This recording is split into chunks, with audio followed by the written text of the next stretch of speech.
आजना ऐराणी बातम्या.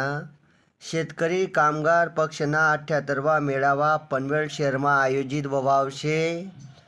सुरतना व्यावसायिकसले तिरंगा ध्वज निर्मितीमा 100 कोटीनी उलाढाल व्हाव शे. जगजेत्या दिव्या देशमुखले राज्य सरकारकडून 3 कोटीनं बक्षीस जाहीर. पुल्ली बातमी शैक्षणिक बातमी.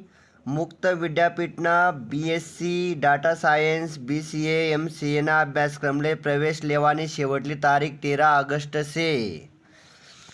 कबूतरले खावाडाले जर दिधं ना तर त्यासाठी मुंबईमा पहिला गुन्हा दाखल व्हायना. कबूतरले खावाडाले सार्वजनिक ठिकाणी देवानं नाही. इन्फोसिस देवावशे 20,000 फ्रेशर्सले नवीनसले नोकरी. रजनीकांतना कुली चित्रपट 14 ऑगस्टले सिनेमाघरसमा रिलीज व्हाव शे. श्यामची आई सर्वोत्कृष्ट मराठी चित्रपट. निवडणूक आयोगनी रिंकू सिंगले ब्रँड एम्बेसेडर पदवरतून काढी टाक. आते रजिस्टर पोस्टनी सुविधा आते मर्ज व्हावशे. स्पीड पोस्टमा दोन्ही एकत्र व्हावशे. तस 1854 पासून रजिस्टर पोस्टनी सुविधा सुरू होती ते आते मर्ज व्हावे स्पीड पोस्टमा.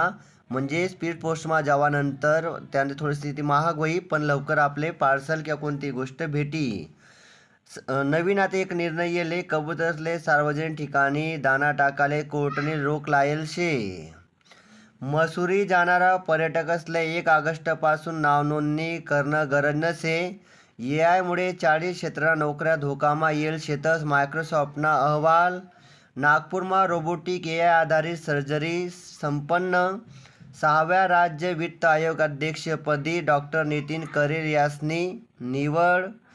उपराष्ट्रपती पदासाठी 9 सप्टेंबर रोजी निवडणूक. खालिद जमील यासनी फुटबॉल संघना मुख्य प्रशिक्षकपदी निवड. ई चलान ॲपना वापर टाळा. सहाय्यक प्रादेशिक अधिकारी चारुदत्त व्यवहारे यासनी आवाहन करेल शे.